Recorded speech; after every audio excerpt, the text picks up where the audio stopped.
Beaumont and Torinobu follow the directions of the dying Jargono native in search of this so-called Temple of Dread. As they pass through the nest outside the Lost Army's encampment, Torinobu hears a snap of twigs. He looks up just in time to see a giant red mass of chitinous plating and slashing claws as a swamp slasher leaps out of the trees above, ambushing them. The monster, however, underestimates its prey as Beaumont, warned by Torinobu, gambles everything on a single bullet, getting close to the creature and narrowly avoiding its swiping claws. He aims the pistol directly into the swamp slasher's mouth and pulls the trigger.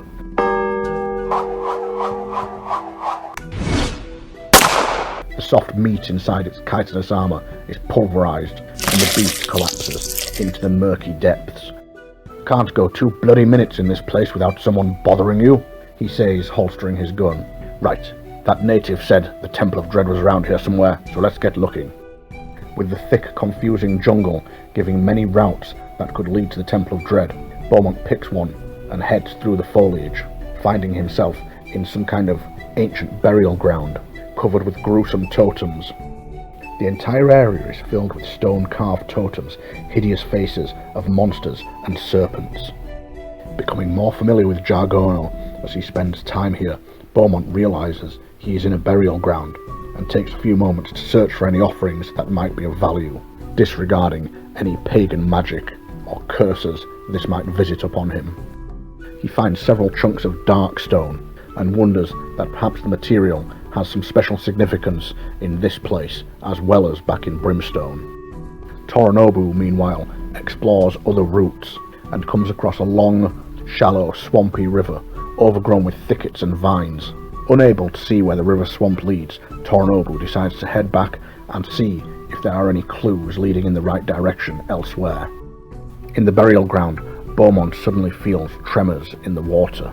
He looks up and sees, standing in the trees nearby, another of the swamp raptors. It looks at him curiously, almost accusingly. Beaumont looks at the pilfered darkstone in his hands, and then back to the swamp raptor. "Don't suppose you'd let me be if I just put this back, would you?" The beast answers with an almighty roar that sends shivers down Beaumont's spine. "I thought not." He quickly backs off, fleeing from the burial ground, firing his pistol at the raptor as he does so.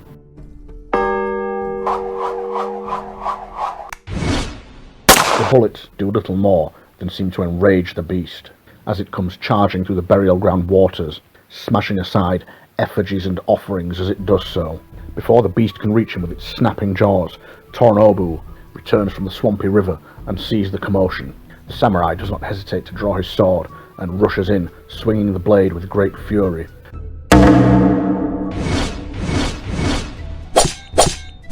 The beast howls in pain as the slice severs one of its claws. It turns its head and snaps at Torinobu, and its razor-sharp teeth rake him down one arm. The samurai's blood spills into the water, turning it a deep crimson. Torinobu stumbles back, panting for breath, while the raptor turns its attention back to Beaumont. It swings at him with its one remaining claw, but Beaumont manages to duck aside. Then he retaliates, doubling down on his efforts to kill the creature.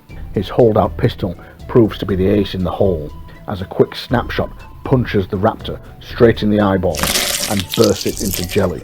The swamp raptor howls and lashes out at both Beaumont and Torinobu, but in its crippled and half-blind state, it completely misses, allowing Torinobu to deliver the coup de grace, his swords flashing with lethal efficiency.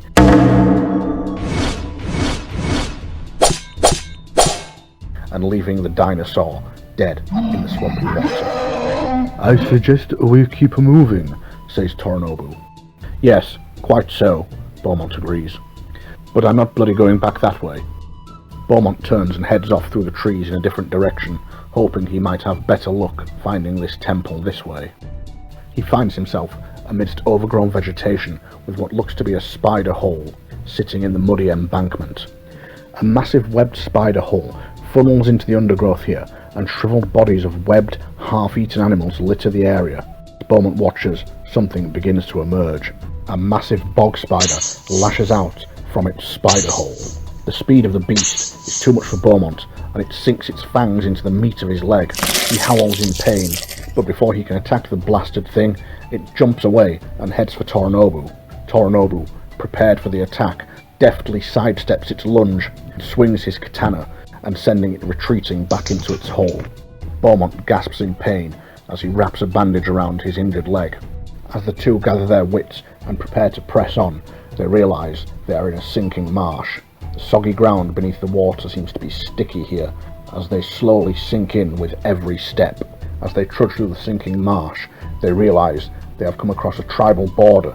The area they have stumbled into is filled with grotesque totems covered in feathers, bones, and gore. It seems to be a tribal warning. Beaumont wonders if it is a warning left by the serpent men that the Jargono natives spoke of. While Beaumont struggles to make his way through the sinking marsh, Torinobu quickly checks the burial ground to see if there are any signs of the temple. As he awaits Torinobu's return, Beaumont's concern over the tribal border of the serpent men is quickly brought to fruition as he sees one of the giant slithering snake men emerge from the jungle, just as horrible and evil looking as he imagined. It carries with it what he can only imagine to be tribal and ceremonial badges of office, trinkets made of feathers and bones. Serpent Man gives a signal with the carved wooden scepter he carries, and from the trees above the burial ground, a volley of Serpent Man tribal arrows rain down on them. Taken by surprise, neither Beaumont nor Torinobu manage to avoid the arrows, and both are hit with a glancing blow. But that is more than enough, as they both feel poison begin to course through their veins. Beaumont, feeling weakened by the poison, looks up just in time to see the shaman-like Serpent Man slithering towards him at great speed through the thick murk. It swings wildly at him with its scepter, but its wooden club proves no match for a pistol.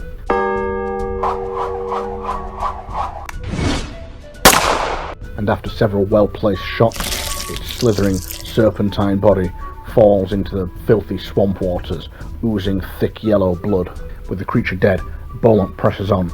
If the serpent men were this way, then perhaps their temple of dread is too. He trudges through the marshes, the going slow, but eventually he is rewarded when through a clearing in the trees up ahead, he sees a giant carved stone entrance to what is undoubtedly the Temple of Dread. "Torinobu, I think I found what we're looking for," he calls out, rubbing his wound as he feels the poison slowly begin to wear off. Thankfully, it must not have been the most potent of mixtures. Torinobu rushes to catch up to him, and together the two prepare to enter the temple, not knowing what horrors await them inside. But before they can enter, the horrors exit the temple to meet them.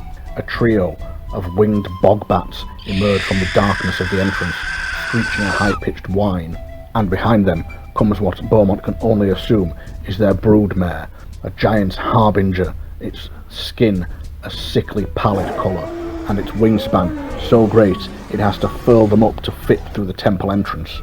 Behind it come two serpent men, who Beaumont and Torinobu can only assume are the beastmasters of these creatures, using them the way a farmer might use a dog to guard his land. The screeching bogbats swoop in with vicious speed. The spindly creatures' attacks are weak, but the horrific screeching pitch of their voices leaves Beaumont feeling like his head is about to explode, and Torinobu fares not much better, fearing he will lose his sanity if these creatures aren't silenced soon. Fortunately, their weak bodies are no match for the bullets in Beaumont's revolver.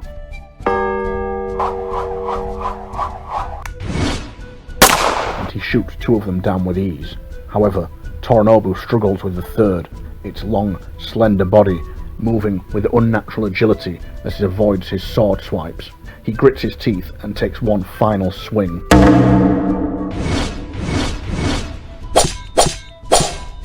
That carves through the beast's wing and sends it plummeting to the ground. It splashes into the murky swamp and spasms on the floor before falling still and disappearing under the bubbling water. Taking advantage of their distraction, the two serpent men slither forward and begin swinging their clubs and shields at Torinobu and Beaumont. Each of their clubs is lined with shards of dark stone sharpened to razor points that cut like glass. Before they can retaliate though, the giant harbinger swoops in on its wings.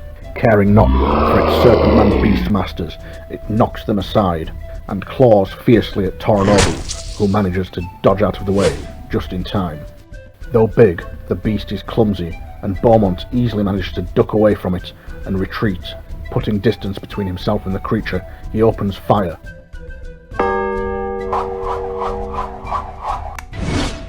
And Harbinger howls in pain. Torinobu follows up with several wicked slices of his katana.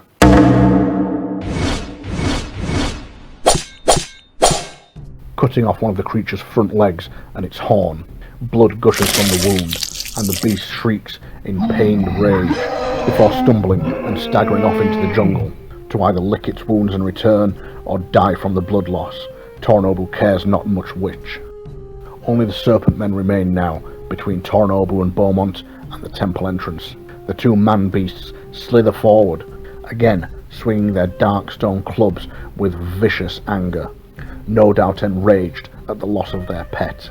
The fight is brutal and bloody, as Torinobu takes several glancing hits from the razor glass of the dark stone. He finds himself hoping he brought enough bandages with him on this expedition. Beaumont, having retreated into the sinking marshes, finds himself face to face with his own serpent man enemy, but fortune favours him, as the sinking swampland makes it hard for the serpent to gain purchase and get a good swing at him. He manages to avoid its clumsy swings. Beaumont retaliates with a flurry of shots.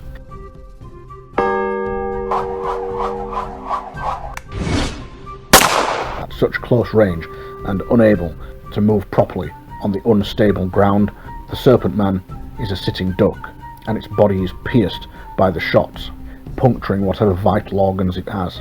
It slumps to the embankment alongside the spider hole, and before the serpent man can recover, the giant bog spider emerges from its hole and grabs him, scurrying back into its hole with its freshly caught prey. Beaumont tips his hat towards the hole. Much obliged. Meanwhile, Torinobu, using all his martial prowess, sidesteps the strikes of the serpent man and retaliates with one quick, lightning slice, cleaving its head from the rest of its body. The last of the serpent men guard falls dead, leaving the way to the temple clear. Beaumont and Torinobu waste no time rushing inside. The ancient temple reminds them of those back on Earth, built by the ancient Aztecs. This place, however, does not seem quite so abandoned. As they skulk amongst the stone edifices, they see the Serpentman tribe slithering through a large hall below, with human captives bound and shackled. One of those must be that chap's daughter, says Beaumont. We will free them all, replies Torinobu. Below, in the flickering candlelight, the Serpentmen seem to be giving offerings of some kind to a giant, moss-covered statue of whatever god or monstrosity they worship. Beaumont and Torinobu watch carefully as the Jargono natives are carried off through one of the temple's many exits. Whatever ceremony the Serpentmen were conducting is clearly over, and Beaumont shudders at the thought that these people are being taken off to some sacrificial ritual site. As the last of the Serpentmen tribe slither from the temple, they begin to follow them. Emerging from the temple, they realize they are going to have to move quickly to keep track of them through the dense swamps. In the depths of the murky jungles of Jargono, Beaumont and Torinobu emerge from the crumbling ancient temple of dread. They make their way past the stone edifices and the relative safety of the stone structure. Scavenging around the entrance, Beaumont finds a small bone necklace. He takes it with him, thinking it might belong to one of the natives and may help them as a sign of peace. Then he presses on back into the thick jungle, picking up the trail of the Serpentmen and the captured natives. He finds himself emerging in a swampy trail. Torinobu soon joins him, and in the swampy trail they find a brutal warning. The severed and rotting head of a Serpentman warrior is impaled on a spear here, planted firmly into the swampy ground. Feathers and hex bags dangle from this gruesome warning to outsiders. It looks like this is what they do to the other tribes around here. Best make sure we don't end up with our heads next to it. The brutal warning lets Beaumont know they're on the right track as they follow after the serpent men. He wades through the trail. The going is slow and tough, while Torinobu follows close behind. The samurai's keen eyes spot a growth of fungus coming out of the swamp.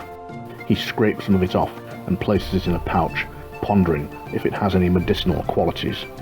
Beaumont pulls a disgusted face at the thought and presses on, moving further down the trail. It separates into two paths, the stagnant waters picking up a steady flow as it opens out into a shallow river. Torinobu quickly moves upstream to see what there is, and finds the shallow river flows from a deep swamp, filled with spine glow vines. In the deep dark parts of the swamp, bioluminescent plants give off an eerie glow. Some grow quite large and have even been known to devour animals that stray too close. Torinobu has learned enough about the jungles of Jargono to know that staying around here would not be a good idea. And as luck would have it, there is no signs of the serpent men and their prison caravan coming through this way. The natural path here is overgrown with wild brambles and vines. Torinobu might be able to hack his way through, but it will take some time, and he decides against it, turning back to head downstream. Beaumont sees what Torinobu has found and decides to head downstream also.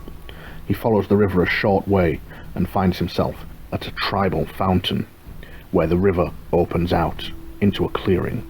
The fountain is no doubt ruins of the past.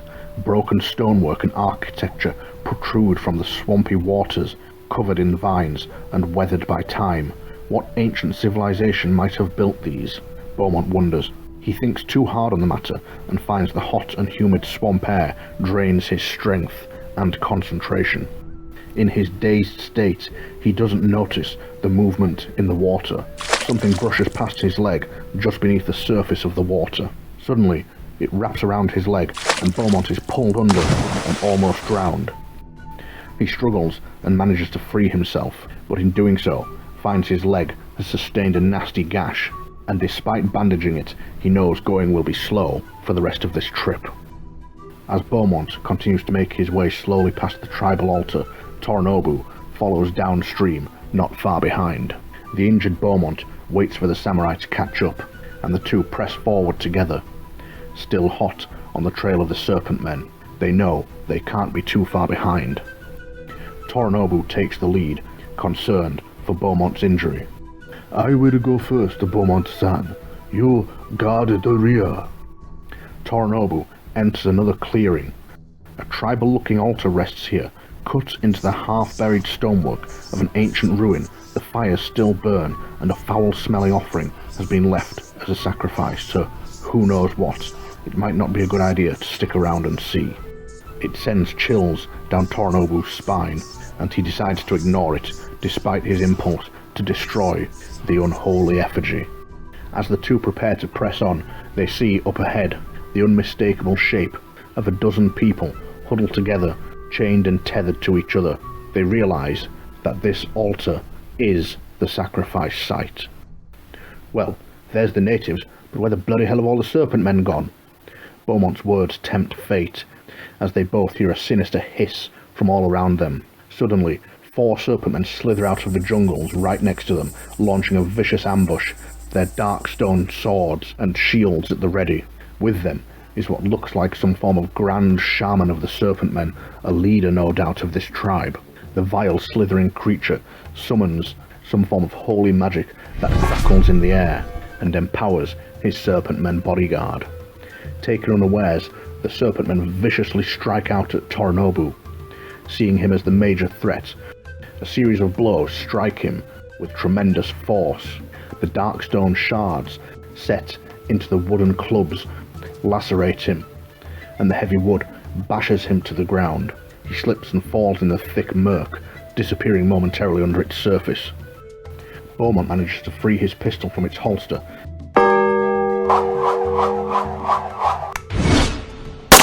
and blasts one of the serpent men in the head. It tumbles backwards into the swampy waters and disappears out of sight. Then he pulls his holdout pistol and a second of the serpent men, readying its sword for an attack, is taken by surprise as Beaumont jams the small firearm past its shield and pulls the trigger, shooting it square in the chest. The serpent man hisses in surprise and tumbles backwards, its body writhing and convulsing. Torinobu struggles back to his feet, spitting out a mouthful of rancid water. His sword is in his hand, ready.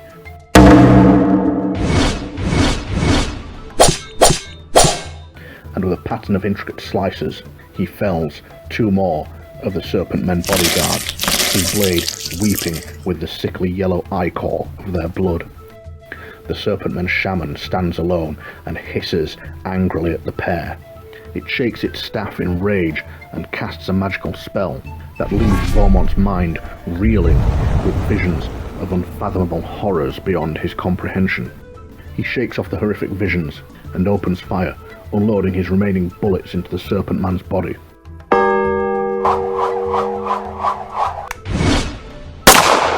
The shots find their mark and punch holes in the slimy creature, but it's not enough to bring it down. Torinobu steps forward and brings his blades to bear. There is a clash of steel and wood as he unleashes his fury on the serpent man shaman.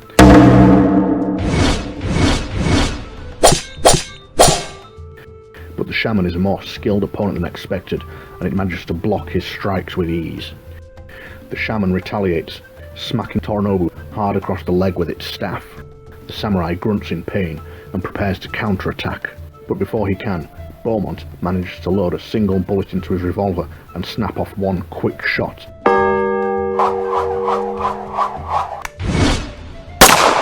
That takes the serpent man directly in the eye. The one bullet, his ace in the hole, blows the serpent man's head almost clean off, leaving a ragged stump of muzzle and gristle. The magical energies fade from its staff, and the serpent man collapses into the swamp waters, joining its kin in a shallow, bloody grave. It was a tough fight, but finally the prisoners are free, and all the serpent men lay dead, sinking slowly into the murky marshes. Torinobu cuts the prisoners' bonds and finds a young woman with a resemblance to the dying man that pointed them in the direction of the temple. She manages to thank them using her limited vocabulary. It seems these natives have had contact with folk from Brimstone County before, perhaps even Hedgebrook himself. Awfully sorry to tell you this, old girl, but it appears your father, well, there's no easy way to say this. I think the serpent men killed him. A single tear rolls down the native woman's cheek, and she makes a sign towards the tree canopy overhead that Beaumont can only assume is a prayer, honouring her father's death. Despite her sadness, she thanks the 2 men for saving her, and says, "My name, Ivara. Ivara, help you." Ivara leads the 2 back to the native camp, deep within the marshes. Beaumont asks her about the cursed ancient idol they have been carrying this whole time, and she manages to explain that the Jargono shamans cursed it to bring ill fate upon any who would steal it. "Return idol, lift curse," she says, pointing into the jungle. "Jungle, dangerous, many things buried out there, not stay buried." Torinobu takes heed of the ominous warning. "We should be most careful, Beaumont-san. Perhaps Ivara-sama can help us find this resting place."